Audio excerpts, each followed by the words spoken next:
So please, this is Tadia Rice's documentary that took 10 years to make. We are blessed to have Momi and Zoe in the audience. Where are you, Momi and Zoe? That are part of the film, and we're hoping that later this afternoon we'll get a chance to hear from them. But otherwise, I'm gonna get out of the way and let the voices of the women speak for themselves. Thank you.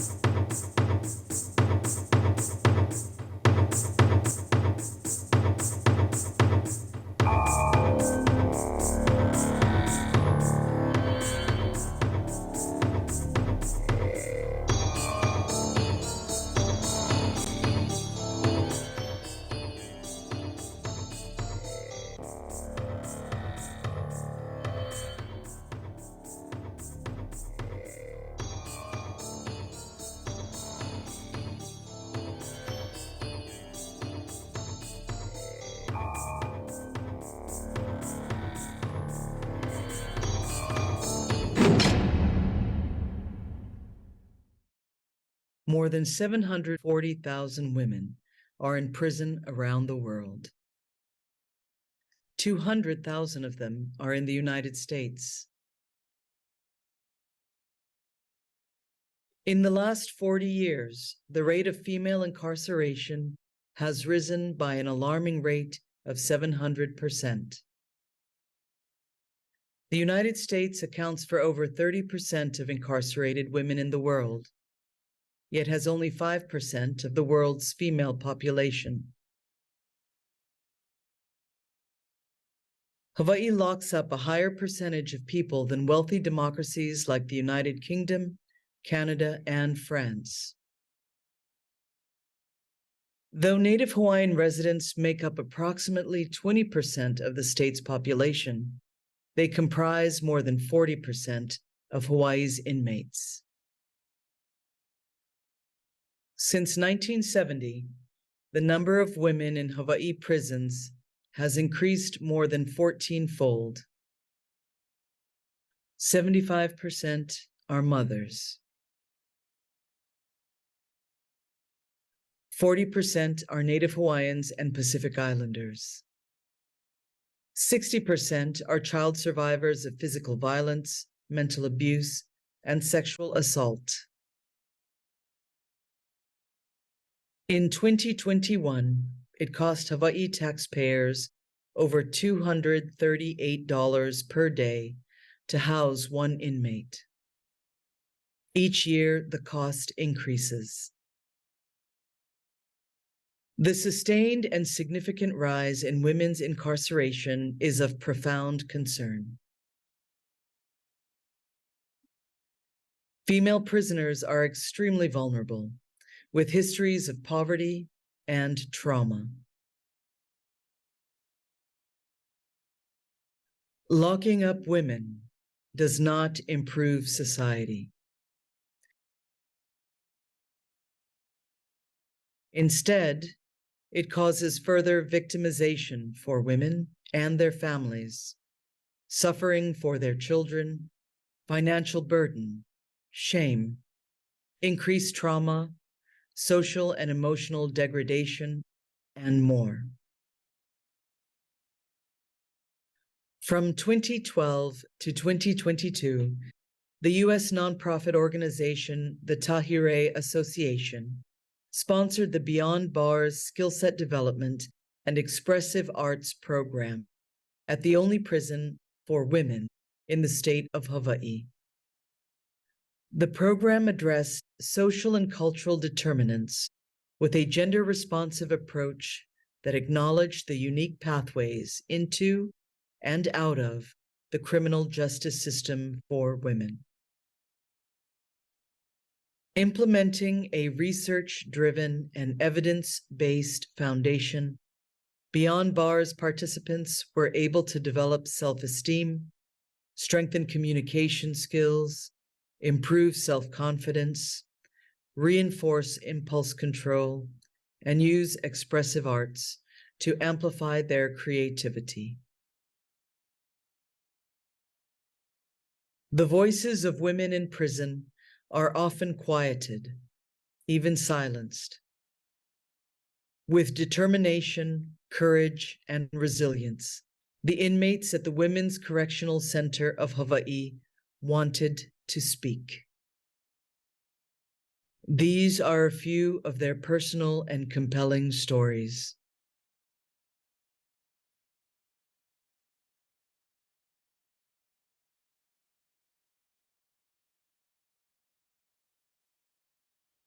There's a room up above me, like a bird's place to sleep.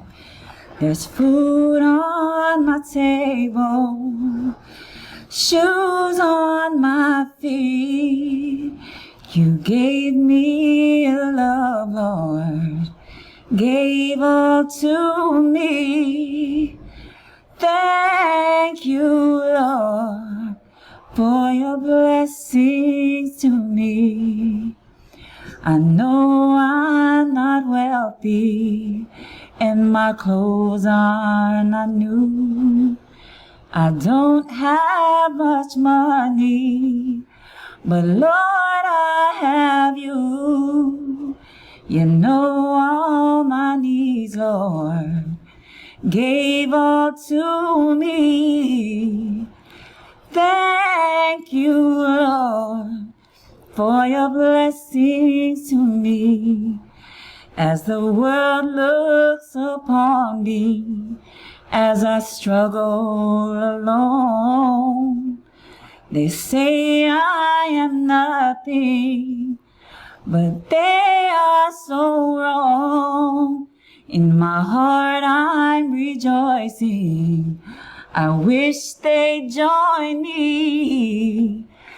Thank you, Lord, for your blessings to me. Thank you, Lord, for your blessings to me.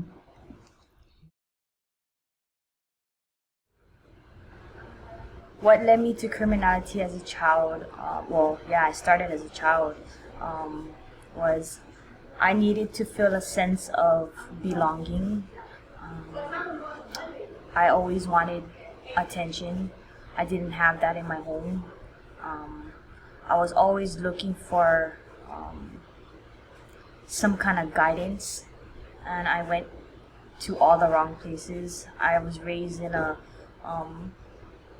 ghetto part of Mililani on Oahu, and I started hanging out with people a lot older than me, and they wanted me around for all the wrong reasons. I was like an easy target for them to do their dirty work, in which at the time I thought, I was it, you know. They want me to do these things for them, and I was a child at this time, and I felt accepted, and you know, one thing led to another, and I got hooked into that lifestyle, and I became my worst enemy, you know. Eventually, I got pregnant at the age of 14, actually 13, and I gave birth to my first child when I was 14 years old.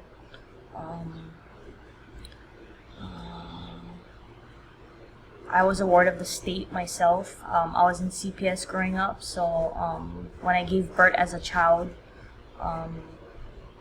my child also became a temporary ward of the state. So I was just going through my changes in life and trying to, you know, went from being a kid to a mother. So I kind of missed my whole teenage life, and I just jumped into being a parent and trying to live my life as an adult, as a child. I'm 30. Tomorrow I make 32. I've been in and out of prison since I was 12 years old. I don't think I stayed out of prison longer than 2 years out of my whole, since 12 up until now. When I was 18, I moved to the mainland. I got married to a Marine. Didn't last too long. I didn't stay married for more than a year. Flew back home. I started using drugs in the mainland. And let's see. Well, actually, I have 3 children now. Um, my they all got adopted. Um, my 2 babies, well, 10 and 12, live in Vegas, and my oldest one is down here. He's 17 now. He's kind of falling into the same steps as me. For me, I learned a lot about myself in prison. Actually, I've been here since 2011, and my original sentence was only 5 years. They released me to furlough, and I was there for about 5 months, and they were gonna send me back to prison for being in a relationship with a federal body. So I split. I ran, and I got caught 99 days later, and they sentenced me to 5 more years.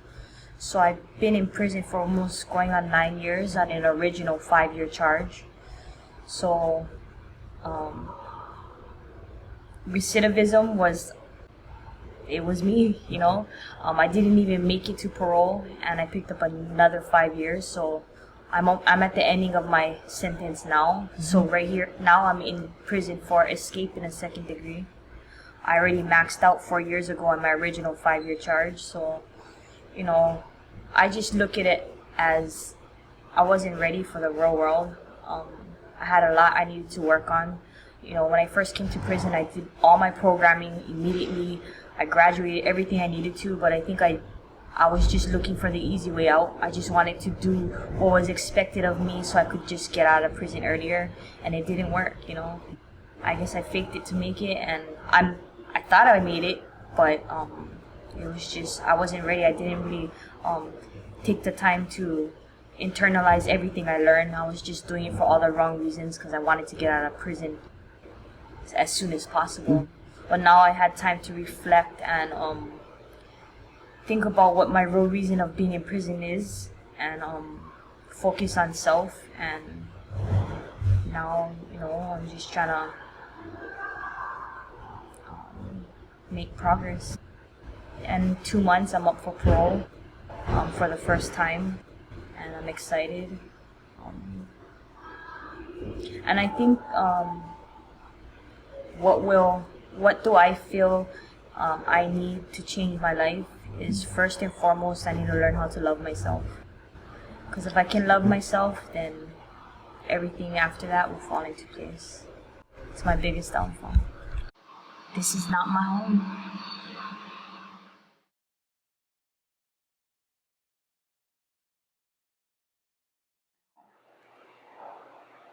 I am arrested right now for attempted murder and robbery. I have a life term, and my minimum, which here in Hawaii you have to do your minimum before you're eligible for parole, is 28 years. And of that, I've done 5. I didn't grow up a bad kid. I got straight A's. I always made it home on time. I didn't smoke. I didn't do any drugs. I didn't drink. I didn't believe in it. I did everything I could to impress my father because I wanted him to look at me the way he looked at my other sisters.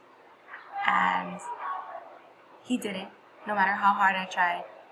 And I wasn't the type of person to turn that around and say, okay, I'm going to be bad to get his attention, because he just didn't want to look at me. And I accepted that. And I started to just retract. I started to bring myself inward, and I became a sort of recluse. I didn't want to be around anybody. I didn't want to be around myself. I had a lot of negative feelings about myself, and it was because I couldn't differentiate between the way I looked at myself, or I could look at myself, and the way that others looked at me.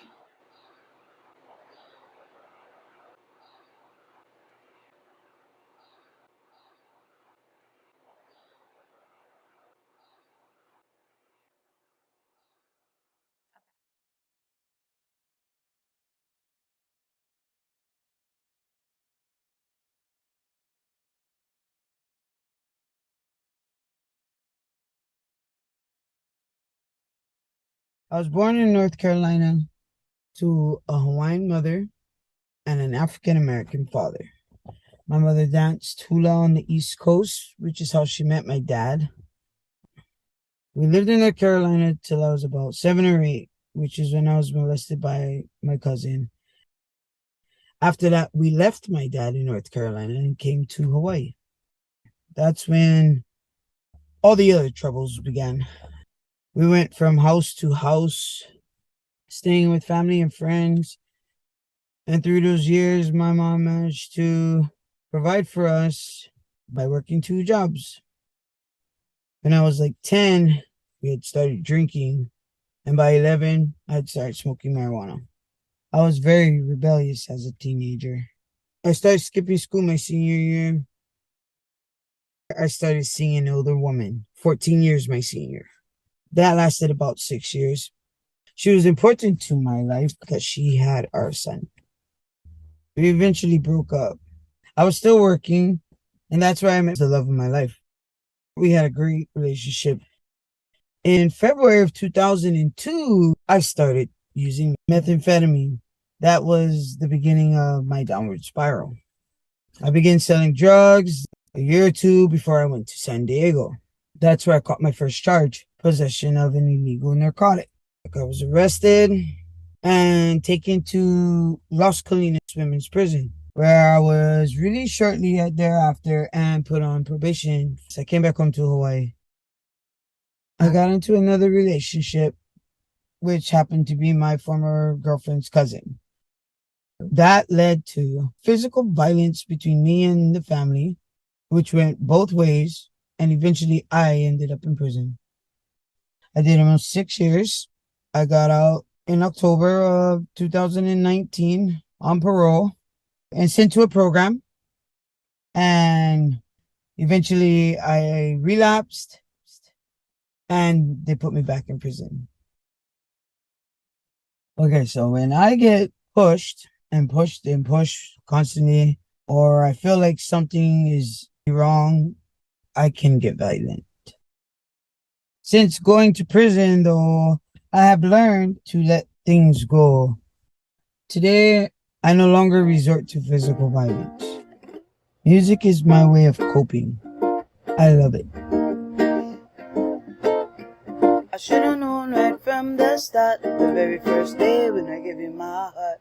The love we had, it wouldn't last. Oh no, oh no. But I remember when we fell in love, it was sweet bliss and from heaven above. But before I knew it, we were falling apart. I sit and blame you, sit and blame me. No matter what we do, we can't seem to agree. It's just this endless silly game that we play. All we do is fight, it be blowing my mind. Can't seem to fight this feeling I'm feeling inside. What we had, I put it all in the past. Now all I got to say for that is, I think it's time for both of us to keep it real. Keeping it real, keeping it real. Cause you and me together just wasn't the deal. Oh no, oh no. If only you were real with me then, the way I was real with you then, you wouldn't have lost this good thing. If only you could keep it real. If only you could keep it real. Oh no, oh no. I have 2 steady jobs. One of my jobs is working with the homeless youth, and it's very rewarding. They need to know that people care about them. My hope is that none of them ever go to prison.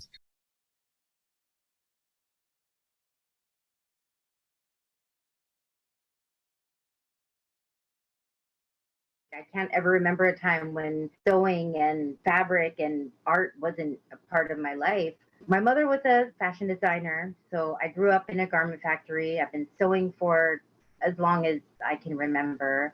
My mom always wanted to like instill great work ethic in her children, so nothing was ever given. We had to earn by sewing labels.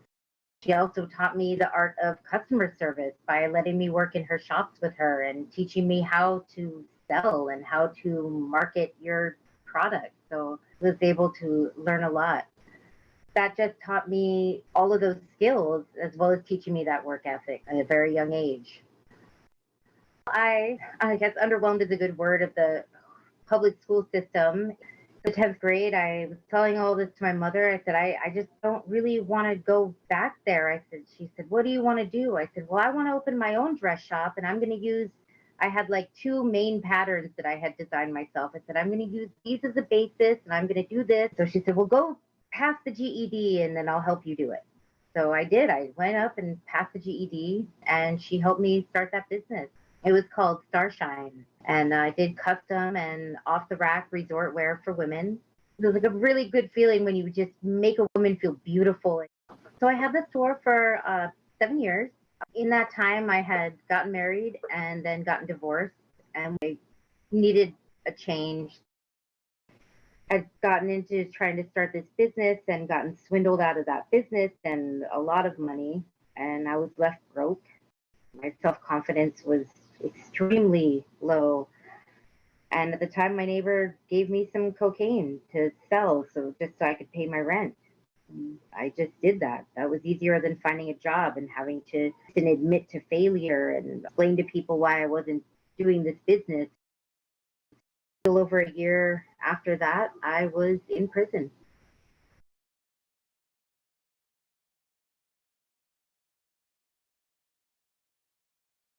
It's very easy to just give up on life after getting locked up. There's not enough opportunity for rehabilitation. There's not enough opportunity to build life skills while you're inside. A lot of opportunity to just be an inmate and just be that person. You get into the state where you're depressed, blanket Medicaid in there. Everybody's, because they're low, well, you have anxiety or you have this or you have that, or we'll just give you these drugs and keep you medicating and keep you in this like comatose state because it's easier for them to deal with women in a coma than it is to deal with women with an opinion. Because what can you do? You can't fight.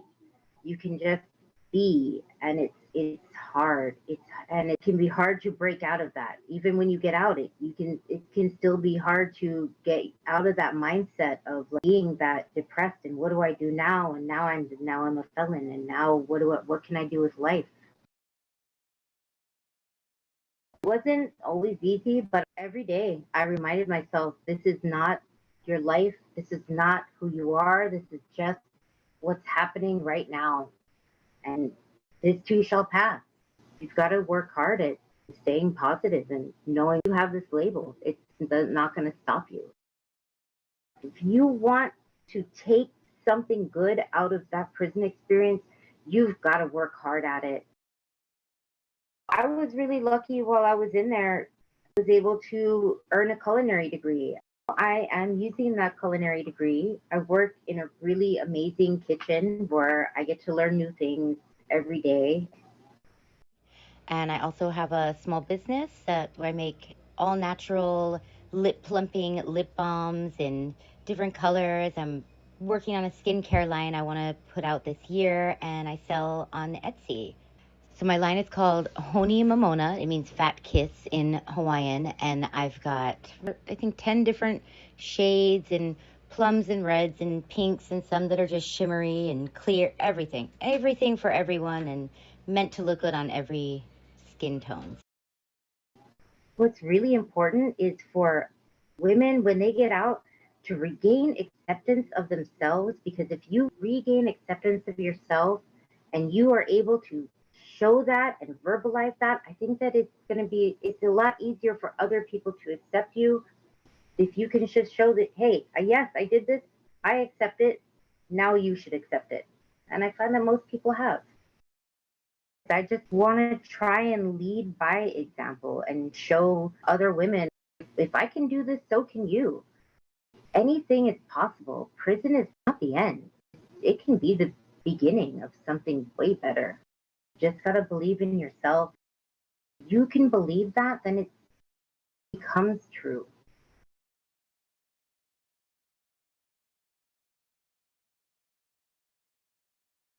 In 2022, the Tahirei Association launched the Beyond Bars Reentry Program to meet the needs of many of the former participants being released from prison.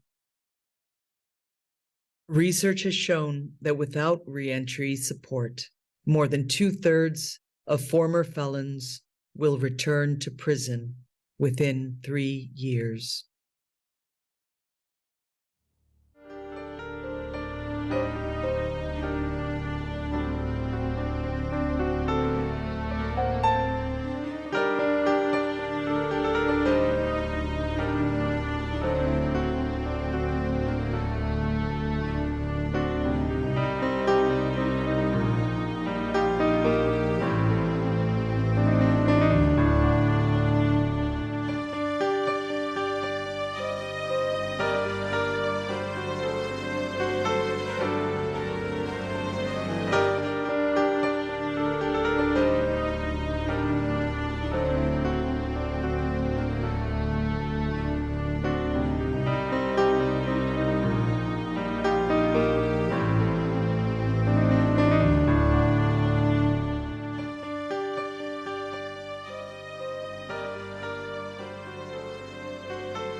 Hi, everybody. Can I just have Zoe and Momi stand up right here to give them a...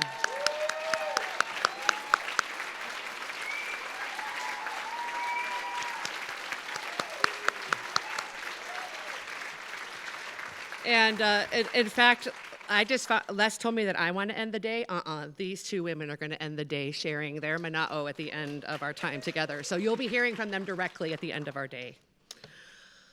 Oh, can we just take a breath? That was, whew. This is why we're here, right? That's why we're here. Really grateful for you two sharing your stories and for Tadia to bring this very important film to Hawaii and continue to show. So we are going to transition. You have a 10-minute break. If you could just indulge me for a moment, I'm going to share where you're going and who your speakers are. So if you do not have a dot on your name tag, you are staying in this room for the supportive housing breakout with Sharon Hirota from the county, and actually one of my favorite people, James Koshiba, the governor's coordinator on homelessness. That's going to be here in this room if you have no dot. If you have a red dot, folks, red dot is our community safety. You're in room 2. If you have a red dot, your community safety in room 2. And community safety is Chief Moskovich of the Hawaii County Police Department and Kristen from the Hawaii Correctional Oversight Commission. Again, red's in room 2. If you're blue, blue is Career Pathways. That's going to be in conference room 3. And you'll be with Denise Pacheco from the Department of Labor and Industrial Relations, as well as the fabulous Marilyn Brown from UH Hilo. If you're not tired of me yet, you get a little bit of me, but more about Dan Mistak. And we are in room 4 talking about healthcare. And that is purple, which actually is my favorite color. Thank you, Les. My favorite color for. And then lastly, and definitely not least, probably one of our more important is equity. That should be your green dots. You're in room 6. And that is with Carrie Ann Shirota of the ACLU and the men of Pa'a. So again, just briefly, housing is here. Red is in room 2. Blue is in room 3. Purple's in room 4. Green is in room 6. And these are listed on your agenda. Yeah. The rooms are, my understanding is the rooms are down the hall and to the right. You should find the rooms. Thank you for that question. Otherwise, we'll see you back here after the breakout sessions, back here at 3:10 to have our interactive portion of the day. Thank you, everybody.